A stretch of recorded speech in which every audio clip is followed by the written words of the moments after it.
नमस्कार दोस्तों, आज हम इस वीडियो में आपके साथ डिस्कस करेंगे शिल्डेड मेटल आर्क वेल्डिंग के बारे में, जिसे SMAW के नाम से भी जानते हैं। यह एक ऐसी वेल्डिंग प्रोसेस है जो इलेक्ट्रिक आर्क वेल्डिंग का एक टाइप है और नॉन प्रेशर वेल्डिंग है, जिसमें हम एडिशनल फिलर मेटल का भी प्रयोग करते हैं। और एक ऐसी आर्क वेल्डिंग प्रोसेस जिसके बारे में एक साधारण व्यक्ति, एक लेमैन पर्सन अच्छी तरह से वाकिफ़ है, इसलिए इस वेल्डिंग को रोड साइड वेल्डिंग प्रोसेस के नाम से भी जाना जाता है। अगर हम बात करें शुरुआत में, जब 1880 के दशक में इस वेल्डिंग की इन्वेंशन हुई, तब बेयर इलेक्ट्रोड्स का प्रयोग किया जाता था। बेयर इलेक्ट्रोड मतलब कि उस पर फ्लक्स की कोटिंग नहीं होती थी, लेकिन धीरे धीरे डेवलपमेंट होने के बाद बेयर इलेक्ट्रोड को रिप्लेस करके कोटेड इलेक्ट्रोड का इस्तेमाल किया जाने लगा। कोटेड इलेक्ट्रोड मतलब कि बेयर इलेक्ट्रोड के ऊपर कवरिंग की जाती है और उस कवरिंग को फ्लक्स कहते हैं। तो तकरीबन 1907 में कोटेड इलेक्ट्रोड का इस्तेमाल किया जाने लगा। तो अब बात करते हैं कि शिल्डेड मेटल आर्क वेल्डिंग को और किस किस नाम से जाना जाता है। इस वेल्डिंग के दूसरे नाम हैं stick electrode welding, coated electrode welding, manual metal arc welding. और इस वेल्डिंग को करने के लिए हमें किस किस इक्विपमेंट की ज़रूरत होती है। सबसे पहले अगर हम बात करें, पावर सोर्स की हमें ज़रूरत होती है, और इसमें पावर सोर्स हम AC और DC दोनों का इस्तेमाल कर सकते हैं। मतलब कि अल्टरनेटिंग करंट और डायरेक्ट करंट पावर सप्लाई का इस्तेमाल किया जाता है। उसके बाद इसमें DC welding power source, welding transformer, rectified DC welding power source. मतलब कि अगर हम DC वेल्डिंग पावर सोर्स का इस्तेमाल करते हैं, यह एक वर्साटाइल पावर सोर्स है जिसमें हम वैरायटी ऑफ मेटल्स को उनकी डिज़ायर्ड थिकनेस के अनुसार वेल्ड कर सकते हैं। क्योंकि जो DC वेल्डिंग पावर सोर्स है, यह एक पोर्टेबल ऑपरेशन को प्रोवाइड करता है, और इसमें हम जो कोटेड इलेक्ट्रोड होती हैं उसकी लार्ज वैरायटी को एफिशिएंटली यूज़ कर सकते हैं। अगर वेल्डिंग ट्रांसफॉर्मर की बात करें, यह इसकी जो इनिशियल कॉस्ट है वो कम होती है, और इसकी ऑपरेशनल और मेंटेनेंस कॉस्ट भी कम होती है, और इसमें कोई भी मूविंग पार्ट नहीं होता, जिसके कारण काफ़ी क्वाइट ऑपरेशन ये हमें प्रदान करता है। Rectified DC welding power source की अगर हम बात करें, बिल्कुल डिज़ाइन में सिंपल होता है, और rectified DC welding power source में DC वेल्डिंग पावर सोर्स और वेल्डिंग ट्रांसफॉर्मर, इन दोनों का कंबाइन एडवांटेज होता है। उसके बाद होता है कनेक्टिंग केबल्स, या जिसको हम लीड्स बोलते हैं। अगर आप देखें यहाँ पर, ये जो लीड्स हम यूज़ करते हैं, क्योंकि जो लीड होती हैं ये पावर सोर्स के साथ जुड़ी होती हैं, और एक लीड हमारी इलेक्ट्रोड होल्डर के साथ कनेक्टेड होती है, और जो दूसरी लीड होती है वो हमारी जो अर्थ या फिर ग्राउंड क्लैंप के साथ, हमारा जो टेबल या वर्क पीस के साथ जुड़ी होती है। क्योंकि जो वर्किंग केबल हम यूज़ करते हैं वो बेसिकली दो टर्मिनल होते हैं, एक पॉजिटिव टर्मिनल होता है और एक होता है नेगेटिव टर्मिनल। तो उसके साथ ये जुड़े होते हैं, क्योंकि पॉजिटिव टर्मिनल को हम एनोड कहते हैं, और नेगेटिव टर्मिनल को, जो पावर सोर्स होता है, उसके नेगेटिव टर्मिनल को कैथोड कहते हैं। अब बात करते हैं, नेक्स्ट है केबल कनेक्टर्स। जो केबल कनेक्टर्स अगर आप देखें यहाँ पर लगे होते हैं, इनका इस्तेमाल हम तब करते हैं जब हमें ज़्यादा लंबाई की वेल्डिंग केबल की ज़रूरत होती है, क्योंकि इसकी मदद से हम केबल को जोड़ सकते हैं। और जो कनेक्टिंग जो केबल होती हैं, जो हमने अभी बात की थी, वो बेसिकली करंट को कैरी करती हैं वेल्डिंग सर्किट को कंप्लीट करने के लिए, और वो कॉपर या फिर एल्युमिनियम वायर की बनी होती हैं। और जो वेल्डिंग केबल होती हैं, इनका जो वायर का डायमीटर होता है तकरीबन 0.2 mm होता है, और उसमें जो नंबर ऑफ़ वायर होती हैं वो 800 से 2050, मतलब कि 2500 तक हो सकती हैं। वो डिपेंड करेंगी कि हमारी करंट कैरिंग कैपेसिटी कितनी है। और जो एल्युमिनियम की वायर अगर हम यूज़ करते हैं, वो कॉपर केबल्स के मुकाबले लाइट होती हैं, और एल्युमिनियम जो वायर होती हैं उनका जो वेट होता है कॉपर केबल्स के मुकाबले 1/3 होता है। लेकिन एल्युमिनियम वायर की जो करंट कैरिंग कैपेसिटी है वो कॉपर केबल्स के मुकाबले, अगर हम बात करें, 60% होती है, मतलब कि उससे कम होती है। उसके बाद आता है हमारा जो केबल कनेक्टर्स की हमने बात की है, केबल कनेक्टर जैसे बात की कि ये लेंथ को बढ़ाने के लिए, जो कनेक्टिंग केबल है उसकी लेंथ को बढ़ाने के लिए इसका इस्तेमाल किया जाता है, और ये हमारा डिज़ायर्ड करंट को हम कैरी कर पाएँ और हमारा कोई वोल्टेज ड्रॉप ना हो, इसलिए हम यूज़ करते हैं। और कई बार केबल कनेक्टर के अलावा हम सोल्डरिंग या फिर ब्रेजिंग का भी इस्तेमाल कर सकते हैं, वेल्डिंग का भी इस्तेमाल किया जाता है, और ज़्यादातर तो मैकेनिकल कनेक्टर का इस्तेमाल करते हैं, ज़्यादातर मैकेनिकल कनेक्टर ही यूज किए जाते हैं। उसके बाद है ग्राउंड क्लैंप। ग्राउंड क्लैंप अगर हम बात करें, इसका काम होता है कि एक जो टर्मिनल होता है, जो जैसे पॉजिटिव या फिर नेगेटिव टर्मिनल है, वो ग्राउंड क्लैंप के साथ जुड़ा होता है, और एक प्रकार से ये सी क्लैंप होता है, जिसका काम होता है कि वर्क टेबल के साथ इसको टाइटली फिट किया जाता है ताकि जब हम वेल्ड करें स्पार्किंग को अवॉइड कर सकें। और एक प्रकार से हैवी सेक्शन होता है और ये ओवर हीटिंग को भी अवॉइड करता है। उसके बाद है electrode holder. Electrode holder mainly अगर हम बात करें, स्पेसिफाई किया जाता है हमारी जो करंट कैपेसिटी है उसके आधार पे, क्योंकि इसकी जो करंट कैरिंग जो रेंज होती है इलेक्ट्रोड होल्डर की, वो 150 से 500 एम्पियर के बीच में होती है।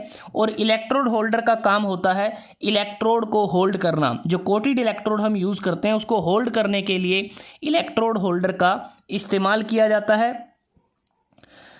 उसके बाद आता है इलेक्ट्रोड, बड़ा इम्पोर्टेंट इसका कंपोनेंट और इक्विपमेंट है इस वेल्डिंग का।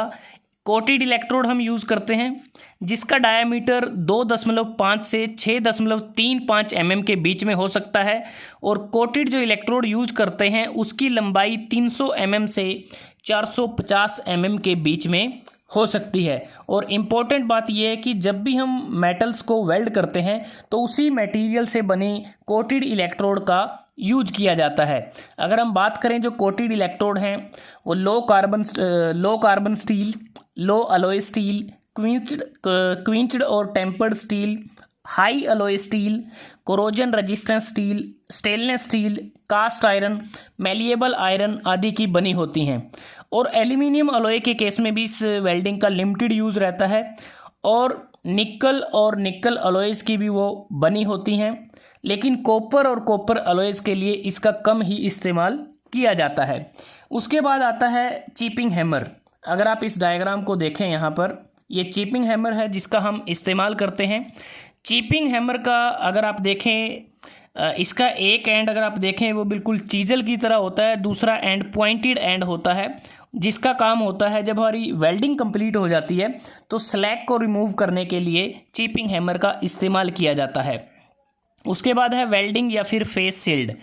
इसको हम प्रोटेक्टिव शील्ड भी कह देते हैं, जिसका काम होता है कि जो वेल्डर जब वेल्ड करता है उस दौरान काफ़ी ज़्यादा इंफ्रारेड और अल्ट्रा वायलेट रेज वहाँ से निकलती हैं और वेल्डिंग आर्क के द्वारा, तो इन अल्ट्रा वायलेट रेज और इंफ्रारेड रेज से बचने के लिए और वेल्डर के लिए प्रोटेक्टिव शील्ड या फेस शील्ड का इस्तेमाल किया जाता है।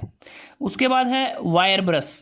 अगर आप देखें वायर ब्रश, ये देख पा रहे हैं जो वुडन का बना होता है, जिसमें अगर आप देखें जो वायर होती हैं वो स्टील वायर इसमें यूज की जाती हैं। इसका काम होता है कि जो काफ़ी ज़्यादा जो स्लैग, जो स्ट्रॉन्ग स्लैग होता है जो आप चिपिंग हैमर से रिमूव नहीं कर सकते, तो उसको हम वायर ब्रश की मदद से रिमूव कर सकते हैं। उसके बाद अगर आप देखें लेदर ग्लव्स हैं जो हम हाथों में यूज कर सकते हैं ताकि जब हीट पैदा होती है तो उससे बचा जा सके। उसके बाद नोज मास्क है, इसका इस्तेमाल किया जा सकता है। फ्यूम एक्सट्रैक्टर है, जब फ्यूम एक्सट्रैक्टर नहीं होता तो हम नोज मास्क का इस्तेमाल कर सकते हैं। तो ये कुछ ऐसे इक्विपमेंट हैं जिसका हम इस्तेमाल करते हैं शिल्डेड मेटल आर्क वेल्डिंग को करते समय। अब बात करते हैं कि इस वेल्डिंग के द्वारा हम कौन कौन से ज्वाइंट बना सकते हैं। Butt joint, lap joint, fillet और T joint, corner joint, edge joint, plug joint, strapped joint, slotted lap joint. लेकिन ज़्यादातर जो मोस्टली ज्वाइंट बनाए जाते हैं उसमें butt joint, lap joint, fillet और टी ज्वाइंट हैं।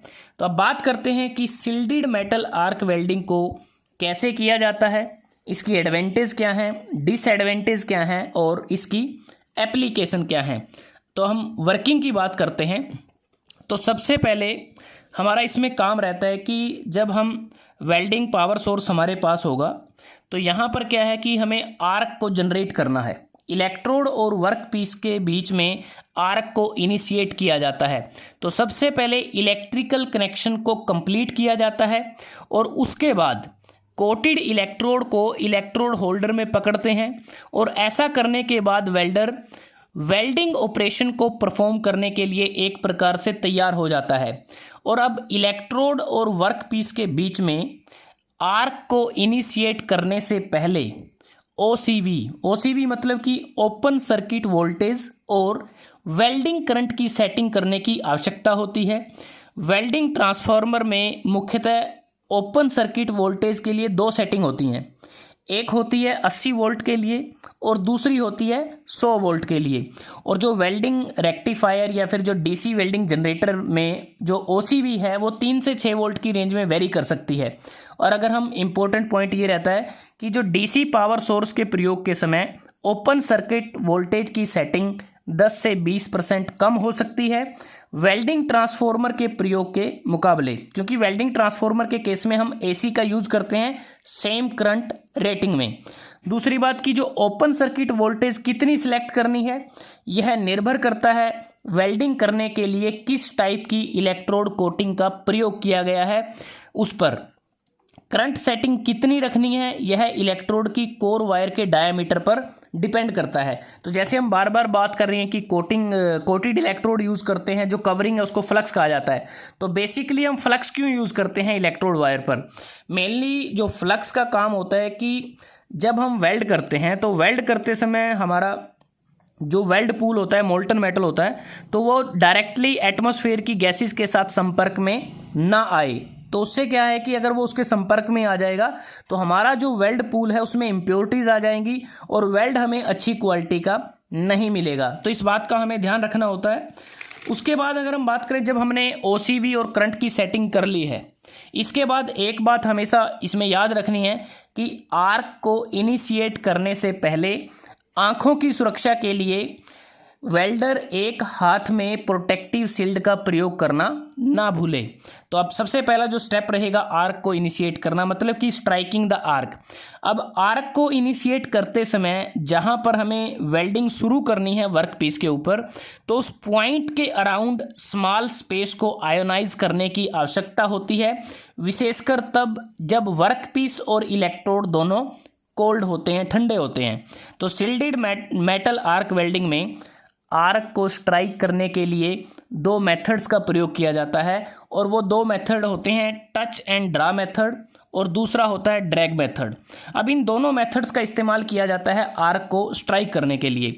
जो टच एंड ड्रॉ मेथड होता है, इस मेथड में इलेक्ट्रोड को वर्क पीस के ऊपर डिजायर्ड स्पॉट पर टच किया जाता है और टच करते ही बड़ी तेज़ी से वापस हम इलेक्ट्रोड को उठा लेते हैं। तकरीबन 3 से 4 mm का गैप मेंटेन करते हैं इलेक्ट्रोड और वर्क पीस के बीच में।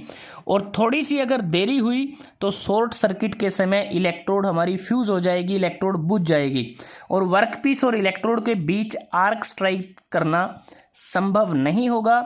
और यह दिक्कत अक्सर जो नए ट्रेनी होते हैं, जो नए वेल्डर होते हैं, उनके साथ आती है। इसलिए एक सेटिस्फैक्ट्री आर्क को इनिशिएट करने के लिए इस प्रोसीजर को 2, 3 या इससे ज़्यादा बार भी दोहराया जा सकता है। और जो दूसरा मेथड है जिसे हम ड्रैग मेथड कहते हैं, इस मेथड में आर्क को इनिशिएट करने के लिए इलेक्ट्रोड को वर्क पीस के अगेंस्ट रिक्वायर्ड स्पॉट पर, अगर हम बात करें, रब किया जाता है, जिससे स्पॉट के अराउंड स्मॉल वॉल्यूम की स्पेस को आयोनाइज करने में मदद मिलती है। और ऐसा करने से कुछ मेटल वेपर्स भी रिलीज होते हैं और इसमें 2 या 3 अटेम्प्ट में आर्क अच्छी तरह से इनिशिएट हो जाती है। लेकिन ड्रैग मेथड से आर्क इनिशिएशन वाला स्पॉट गड़बड़ा जाता है और नए ट्रेनी आर्क इनिशिएट करने के लिए इसी मेथड को अपनाते हैं क्योंकि यह एक आसान तरीका है। जबकि टच एंड ड्रा मेथड से हमें क्लीन वेल्ड मिलता है और इस मेथड को अनुभवी जो वेल्डर हैं, जो एक्सपीरियंस्ड पर्सन हैं, वही इसको अडोप्ट करते हैं। और एक बात और, जब हम पावर सोर्स यूज़ करते हैं ये बेसिकली कांस्टेंट करंट टाइप का होता है, क्योंकि शिल्डेड मेटल आर्क वेल्डिंग में वेल्डिंग करते समय ऑपरेटर को जब वेल्ड करता है तो उस दौरान क्या होगा कि थोड़ी बहुत जो उसका हाथ होता है वो डगमगा जाता है, उसमें मूवमेंट आ जाती है। तो वेल्डिंग करते समय हल्की सी मूवमेंट आ जाने से भी आर्क लेंथ में बदलाव आ जाता है, जिसके परिणाम स्वरूप इलेक्ट्रोड के मेल्टिंग रेट पर असर पड़ता है और वेल्ड बीड की कंसिस्टेंसी भी अफेक्ट होती है। इसलिए constant current type welding power source ही उपयुक्त रहता है, जिससे इलेक्ट्रोड के मेल्टिंग रेट की फ्लक्चुएशन की प्रॉब्लम को दूर करने में मदद मिलती है।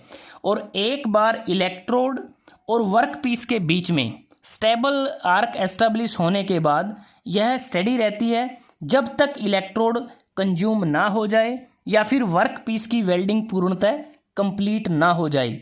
और इसके अलावा जब आर्क बुझ जाती है, कुछ अन्य कारण हो सकते हैं, जैसे इंटरप्शन हो सकता है मेन सप्लाई में, या फिर लार्ज गैप आ सकता है जिसके कारण हमारा ज़्यादा पोटेंशियल डिफरेंस होगा, या जब एयर गैप इलेक्ट्रोड और वर्क के पीस के बीच में ज़्यादा हो जाए तो उस केस में भी ऐसी स्थिति होगी कि हमारी जो आर्क इनिशिएट हुई थी वो बुझ सकती है।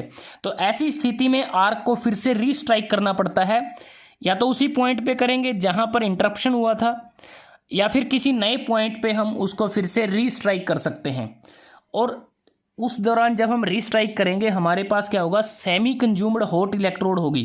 तो मतलब कि सेमी कंज्यूम्ड हॉट इलेक्ट्रोड के द्वारा गर्म वर्कपीस पे फिर से आर्क को रीस्ट्राइक करना आसान रहता है, क्योंकि इलेक्ट्रॉन का जो एमिशन होता है इलेक्ट्रोड या वर्कपीस के हाई टेम्परेचर के द्वारा वो फैसिलिटेट किया जाता है।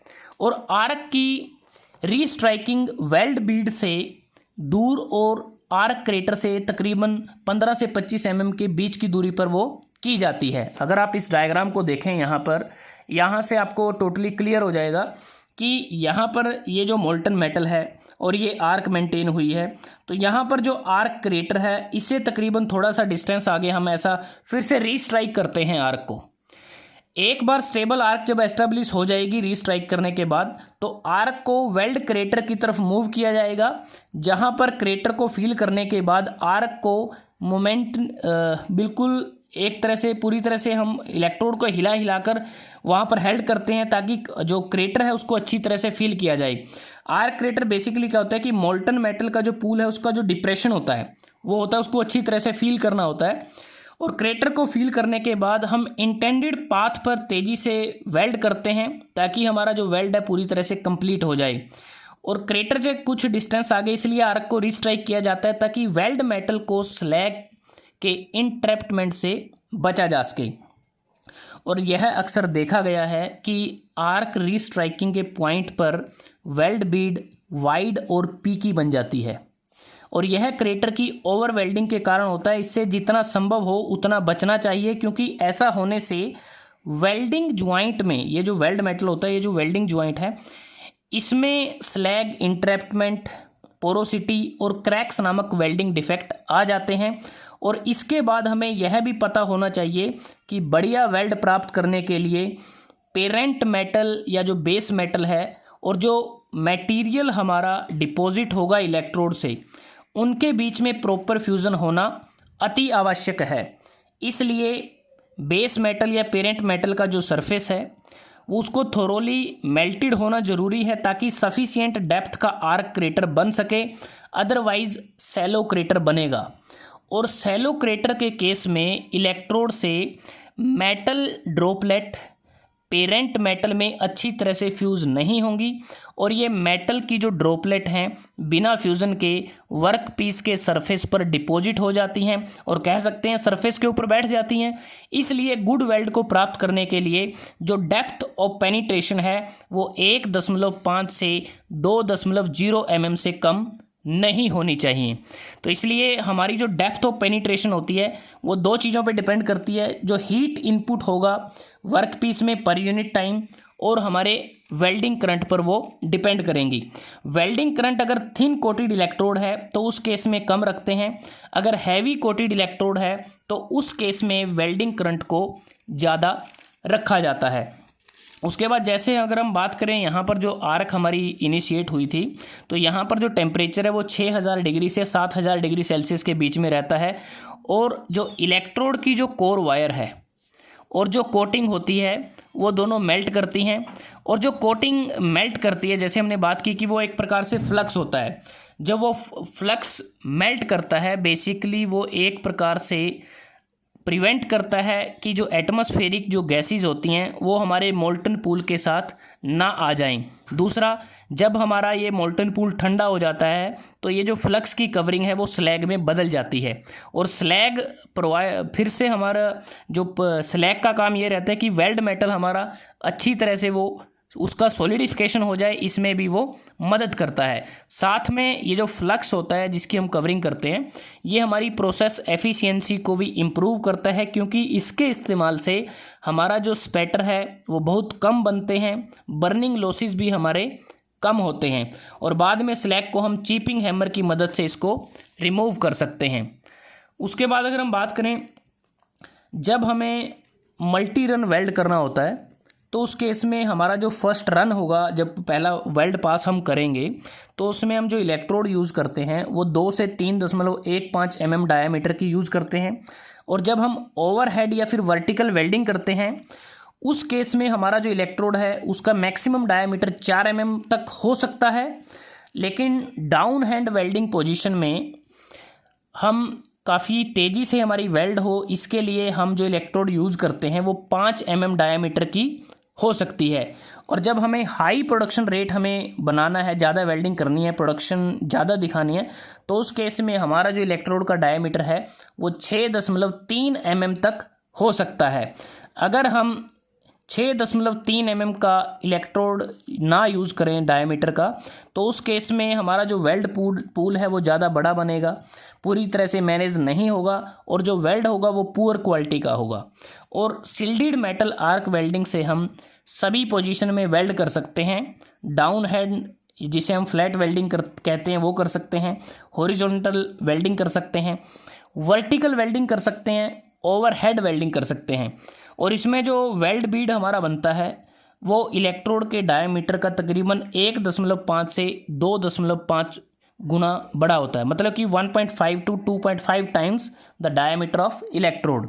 तो ये इस प्रकार से शिल्डेड मेटल आर्क वेल्डिंग होती है। अगर हम बात करें एडवांटेज की, एक सिंपलेस्ट फॉर्म होती है सभी आर्क वेल्डिंग प्रोसेसेस में, इसके इक्विपमेंट की कॉस्ट कम रहती है, एक पोर्टेबिलिटी है, मतलब कि इसको एक जगह से दूसरी जगह ले जाना आसान है, सभी वेल्डिंग पोजीशन के लिए उपयुक्त रहती है, अडेप्टेबल है कन्फाइंड स्पेसिस में, रिमोट लोकेशन में, क्योंकि इसको आसानी से लेके जा सकते हैं, बिग रेंज ऑफ मेटल और अलॉयज़ को वेल्ड करना इसमें संभव होता है।